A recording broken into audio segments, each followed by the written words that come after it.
Sushi ist, wenn es sorgfältig und von einem echten Meister gemacht wird, schon so etwas wie eine kulinarische Kunstform.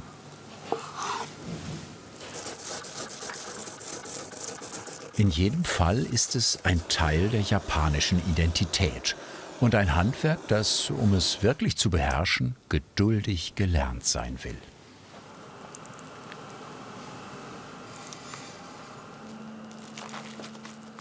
Es dauert mindestens 10 Jahre bis 15 Jahre. Man muss zuerst lernen, nicht nur den Fisch, sondern die japanische Küche, die Kultur. Tiefes Wissen, perfekte Vorbereitung und vollkommene Zutaten machen ein gutes Sushi.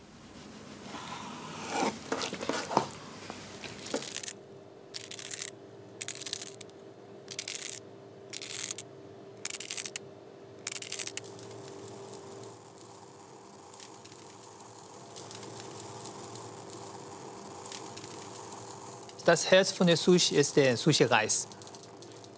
Dann verwenden wir die 100% speziell Sushi-Reis. Die Sorte heißt Koshihikari. Koshihikari-Reis ist meist in Japan angebaut, in der Region Niigata und Fukui. Nach dem Kochen von dem Aroma ist leicht süß und auch cremig. Vor dem Kochen kommt das Waschen. Die Stärke muss raus. Stefan Schau betreibt das Restaurant Kikuya in Stuttgart und hat schon eine Menge Reis vorbereitet. Ich habe so selber berechnet, ja, nach 13 Jahren. Ich habe mindestens über 1 Tonne Reis gewaschen und gemischt. Ich habe selber berechnet, genau. Weil jeden Tag zweimal und Wochenende manchmal 3-mal, jedes Mal 3 Kilo. Dann kann man so grob rechnen.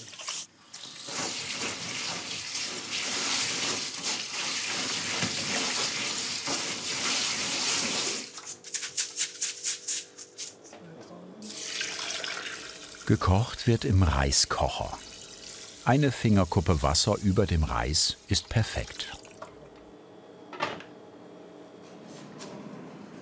Auch bei Fisch und Meeresfrüchten ist nur die beste Qualität gut genug. Und die gibt es zum Beispiel hier, in einem Feinkostgeschäft ganz in der Nähe vom Stuttgarter Großmarkt. Stefan Schau sucht gemeinsam mit seiner Frau Elisa den passenden Fisch. So, Makrele, Makrele und Dorado. Dorado, ja. Ja, die 2. Ja, das sind nur die Filets, das braucht man nicht. Wir lieber selber filetieren, genau. Und dann heute noch ist hier, genau, Lachs auch, ja. Ganz oben auf der Liste Lachs. Ich werde die ganze, genau, mit Haut, mit Kopf, bitte. Hier kurz den Lachs mal zeigen, bitte. Ja, hier, bitteschön. Ja, das ist schwer. Ja, genau. 6 bis 7 Kilo. Schön. Schön, ja. Dann schauen wir zuerst, die Augen, die gewölbten Augen sind klar. Und dann zweite schauen wir die Kiemen. Die Kiemen sind relativ frisch und rote Farbe. Genau. Und dann bitte auch das Fleisch leicht andrücken. Ja, und das Fleisch schnippt wieder sofort zurück. Das heißt, das Fleisch ist extrem frisch.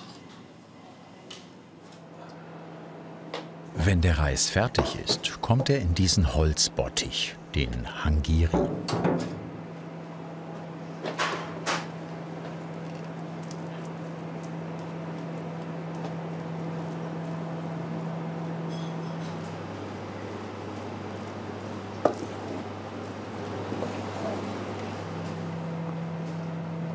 Hier wird er aufgelockert und mit einer Reisessigmischung vermengt.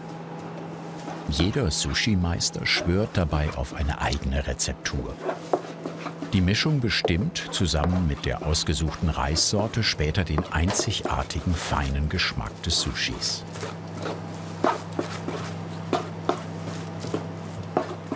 Der Reisessig, das ist mit Zucker und Salz gemischt.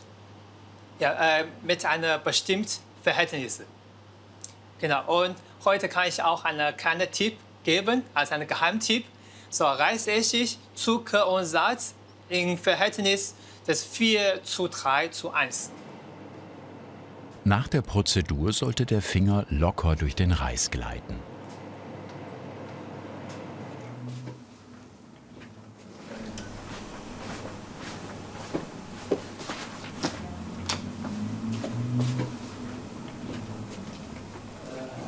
Neben seiner Arbeit im Restaurant gibt Stefan Schau in dieser Showküche Sushi-Kurse.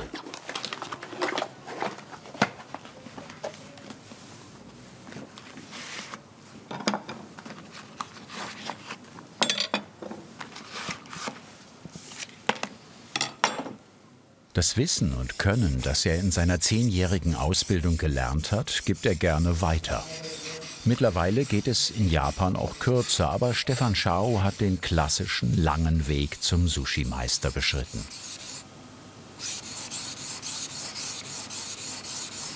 Der erste Teil fand in Sapporo statt. Vollendet hat er seine Ausbildung bei einem japanischen Meister in Deutschland. In diesen 10 Jahren hat er nach und nach alles über den Umgang mit Fisch gelernt.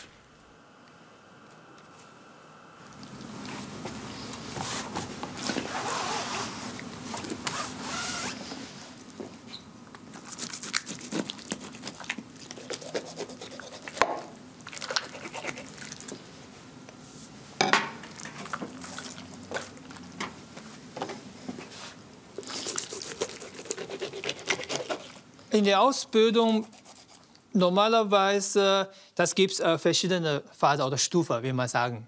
Am Anfang, wie dieser Anfänger, das heißt, man darf keinen Fisch anfassen oder schneiden, nur zuschauen, wie die Sushi-Meister Fisch schneiden oder filetieren. Ja, ich darf nur die Gemüse waschen und schneiden. Wenn die Sushi-Meister sagt, ja, du schaffst nicht, dann einfach beenden. Ist so. Das ist sehr streng in Japan, nach traditionell.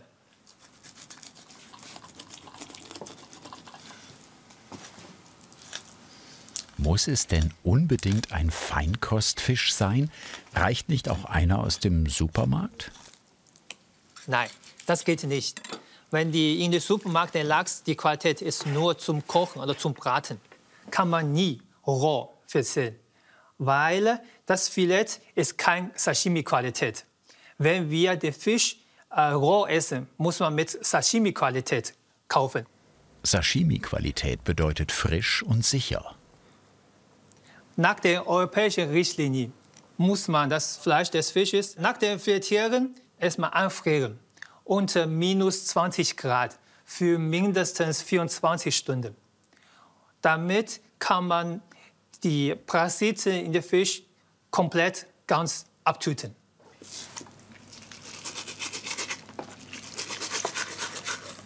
Der Fisch wird eingefroren. Und auch das Brett nach dem Filetieren gewechselt. Hygiene ist ein Muss.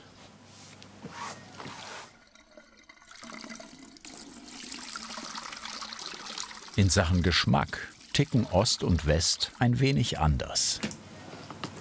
Es gibt große Unterschiede zwischen Asien und Europäern. Für uns Asien, wir lieben den Lachs von den Bauchteilen mit viel Fett. Das schmeckt smooth und aromatisch, schmeckt sehr gut. Und für die Leute hier, die denken, Filet ist am besten. Ja, die kann auch als Nigiri nutzen. Nigiri ist eine der ältesten Arten, Sushi zu machen und zugleich die hohe Schule. Handgeformter Reis und perfekter Fisch. Wenn wir schneiden, ja, immer gegen die Faser, nicht in diese Richtung, immer entgegen die Richtung. Wenn man so schneidet, ja, der Fisch geht kaputt auseinander. Deswegen immer entgegen die Faser, die Richtung schneiden.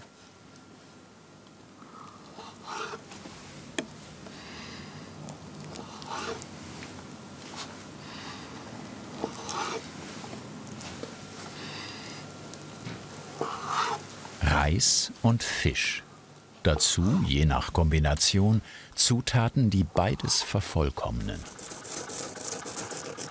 Hier trifft frischer Wasabi auf eine Spezialreibe. Die Oberfläche, das ist aus Haifischhaut.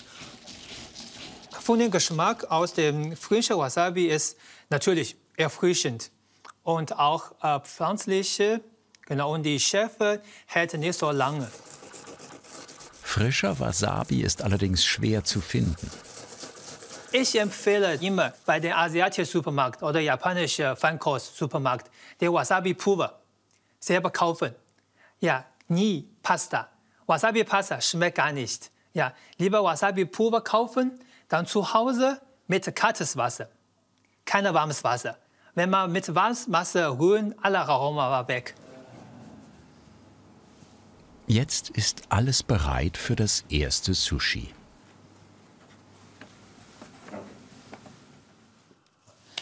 Bisschen Wasser, Finger befeuchtet. Ja, nehmen wir den Lachs, aber nur mit 2, 3 Fingern, weil der Hände ist schon Warmtemperatur, der Fisch ist kalt, darf man nicht so lange halten. Deswegen immer so nehmen. Tun wir ein bisschen Wasabi in der Mitte, genau. Dann nehmen wir den Reis, immer so ein bisschen bewegen, ja, nehmen wir den Reis. Form in der Mitte, direkt in der Mitte. Nach unten legen, 2 Finger, einmal umdrehen, Form. Das heißt, bei den Andrücken nicht mit richtig Kraft, nur um die Form zu machen, mit Gefühl. Dann fühlen Sie sich, der Reis schon mit Fisch gut kombiniert, aber nicht zu fest. Ja, sonst würde der Reis in den Mund sehr matschig.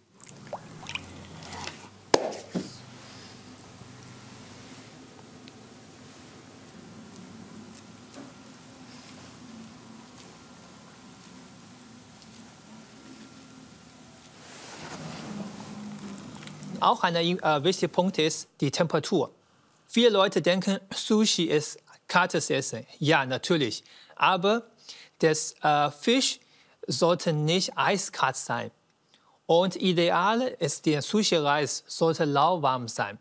Die Unterschiede zwischen den Temperaturen, dann fühlen Sie die Harmonie, die Balance in den Mund. Ein bisschen kalter Fisch mit lauwarmem Reis. Das ist ganz ideales Sushi für mich. Das nächste Nigiri ist mit Makrele. Und die wurde in der Restaurantküche vorbereitet. Aus der filetierten Makrele wird Shime-Saba, wobei Saba für Makrele steht. Shime, das Wort auf Japanisch bedeutet Konservierung. Also es handelt sich um der Essig, Salz, mariniert. Ordentlich Salz. Für circa 1 Stunde darf das Salz arbeiten. Dann wird es wieder abgewaschen.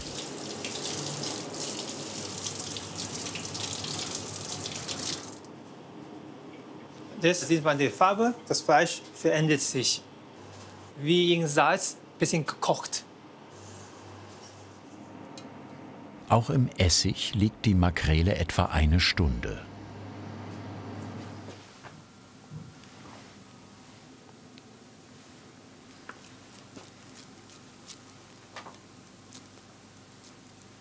Das Fleisch ist nun fester und schmeckt intensiver. Trotzdem verträgt die Makrele noch ein wenig eingelegten Ingwer.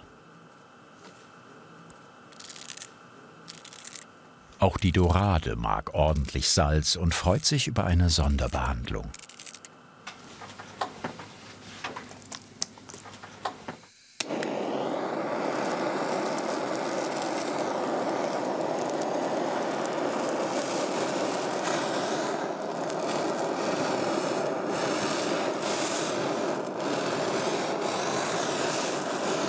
Röstaromen vom Bunsenbrenner.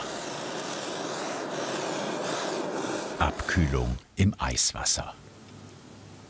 Und gleich eine Marinade aus Wasabi und dem Saft der Yuzu-Frucht machen aus dem mageren Fisch einen üppigen Geschmacksträger.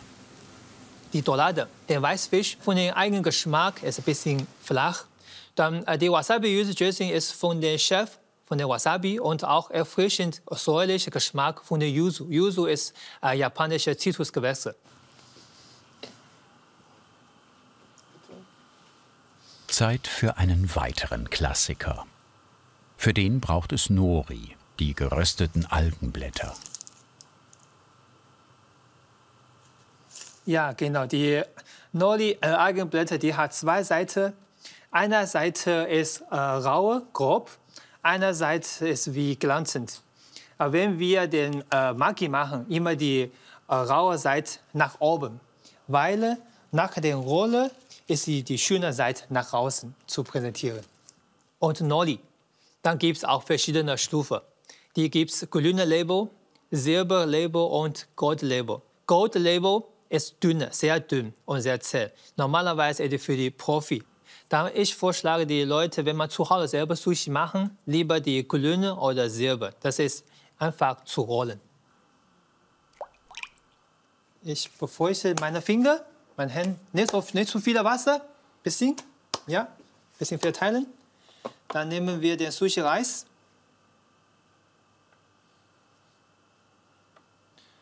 Die Menge ungefähr eine Handvoll oder weniger als eine Handvoll. So, machen wir ein bisschen tauschen, dann sonst viele kleben, ja. Lange Form. So, jetzt. Der Reis bleibt in der rechten Hand. Von linker Seite hier anfangen. Das Nori festhalten. Ja. Dann ich nutze die 2 oder 3 Finger, den Reis von mit nach unten ziehen. Bis den Rand von der Nori.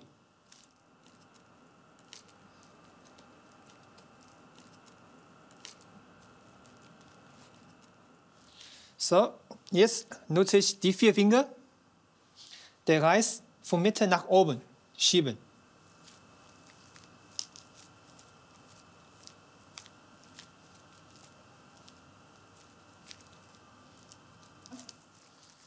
Der Nori oben ist noch frei, ungefähr weniger als 1 cm hier freilassen. Und Hauptsache ist in der Mitte weniger Reis. Von dieser Richtung. Der Reis muss nicht ganz glatt sein. Bisschen niedrig, hoch. Aber ganz wichtig ist in der Mitte weniger Reis. Weil danach kommen die Zutaten darauf.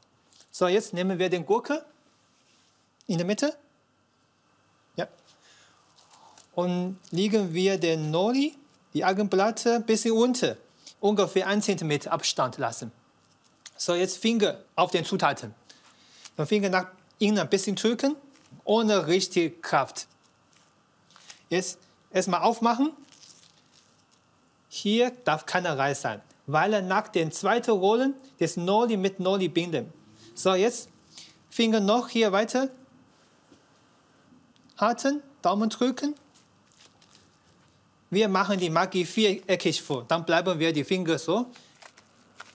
Leicht in der Mitte. So, fertig.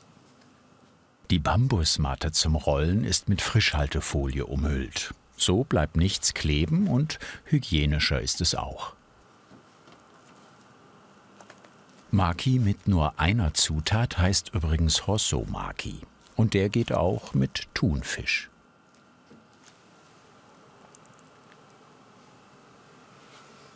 So, jetzt müssen wir die Rolle der Hossomaki schneiden. Und in Japan schneiden wir immer 6 Stück. Ja, genau. So, ich zeige, bei der Schneiden, wir nutzen nur den Vorderteil von dem Messer. Hinter braucht man nicht. Ja. Vor der Schneiden nehmen wir ein Tuch, bisschen nass machen.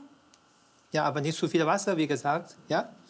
So, jetzt in der Mitte ein bisschen ansenken. Ja, die 2 Finger ein bisschen anfassen. So. Dann jetzt nach vorne durch. Finger kommen hier hinter, dann Spitz ein bisschen hoch, dann ziehen. Sonst ist es gefährlich. Dann nehmen wir die beiden nebeneinander zusammen. Durch, dann ziehen. Durch, dann ziehen.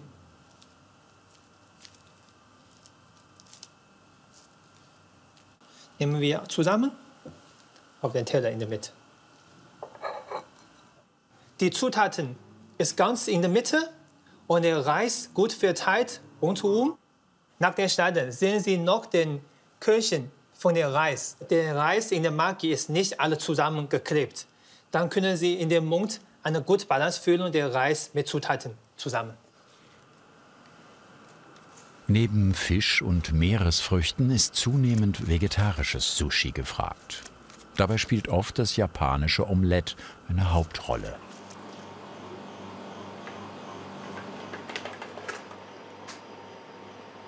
Das ist kein Salz, sondern Zucker. Je nach Rezeptur kommen noch Sojasauce, Brühe und Reiswein dazu.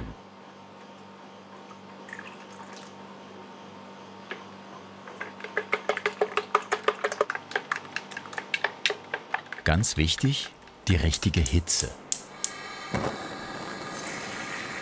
Und eine eckige Pfanne. Tamagoyaki bedeutet gebratenes Ei. Klingt schlicht, ist aber komplex. Immer eine dünne Schicht Ei wird, von Luftblasen befreit, gebraten und dann aufgerollt. Die Pfanne neu eingefettet und dann geht's wieder von vorne los.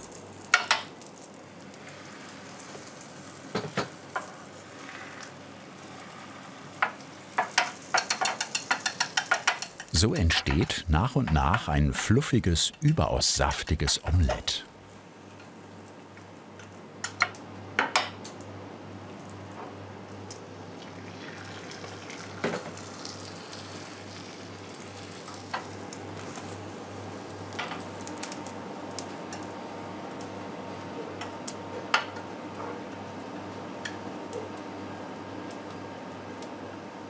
Jetzt machen wir den Uramaki.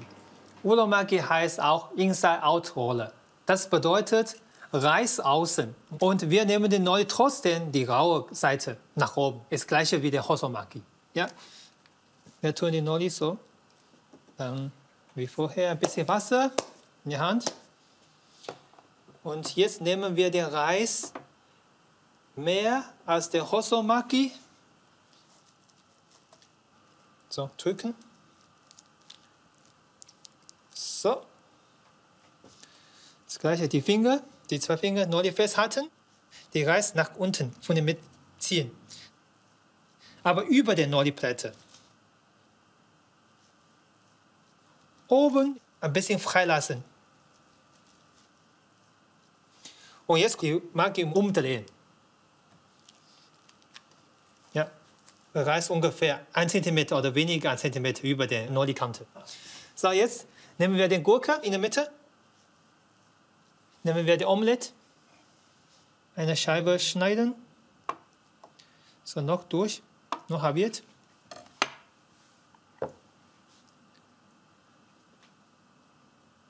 Omelette ist hinter der Gurke. So, jetzt schneiden wir die Avocado.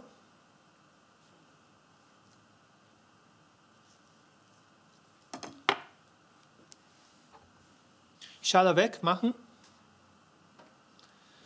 Und die Avocado dann spitz an spitz vor der Gurke. Weil Avocado ist cremig, ein bisschen ölig, die bewegt sich in die Rolle. Nur ein bisschen unterziehen.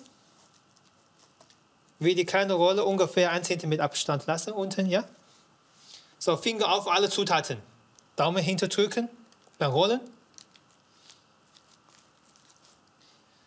So, nach innen ein bisschen drücken, fest drücken, jetzt aufmachen. Dann schauen wir jetzt, der Raum muss geschlossen werden. Noch ein bisschen fest drücken. So, jetzt rollen wir weiter, Finger herhalten, dann weiter rollen, rollen. Bei der großen Rolle nehmen wir die ganzen Hände darauf, in der Mitte, zur Seite, in der Mitte, zur Seite. Auch viereckig. Noch nicht ganz fertig. Frittierter Tofu kommt noch als Mantel drumherum. Auf Japanisch heißt Inari. Das ist wie eine Tasche. Normalerweise tun wir die Sushi-Reis rein, so kann man essen, als Frühstück, als Snack. Aber heute verwenden wir als die Anrichten für den Uramaki.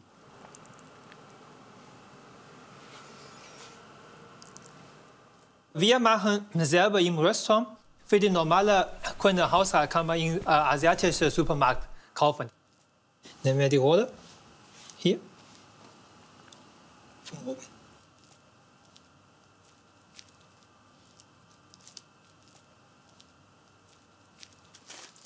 So, tun wir die Bambusmatte darauf.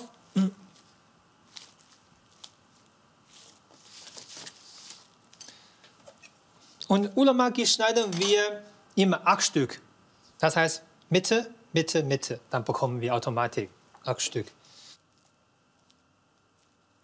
Durch, dann ziehen.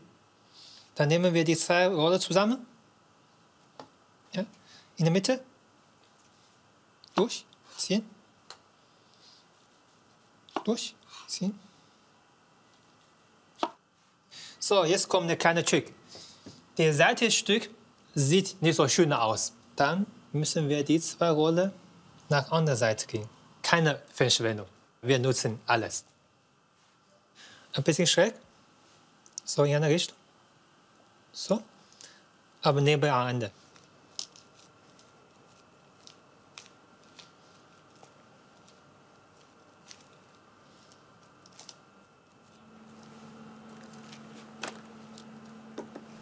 Uramaki, die umgekehrte Rolle, ist ein moderneres Sushi und soll in den 1970ern an der Westküste der USA erfunden worden sein.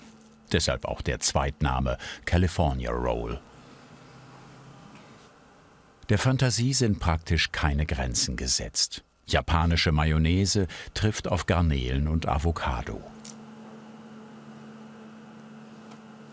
Europäer lieben üppiges Sushi mit vielen Komponenten.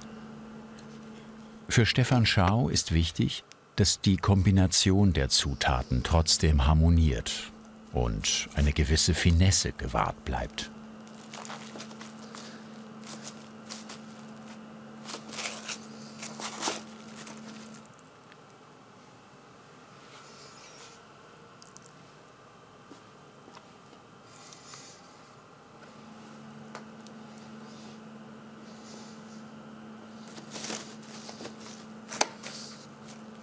Lachs behält mehr Fett als die anderen Fische, zum Beispiel als Thunfisch. Nach dem Flambieren kommt die Fett raus und das Aroma. Wir haben den Uramaki mit Lachs flambiert. Darin gibt es die erfrischende Gurke, cremige Avocado und mit der Mayonnaise und noch die Garnelen. Und Teriyaki-Soße darauf.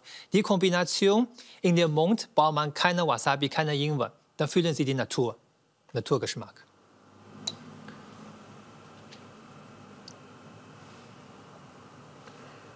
Mit den Augen essen heißt ein Sprichwort in Japan. Entsprechend viel Wert wird auf die Präsentation und die Ästhetik gelegt. Die eingelegten Algen und Eier von fliegenden Fischen bereichern aber auch geschmacklich.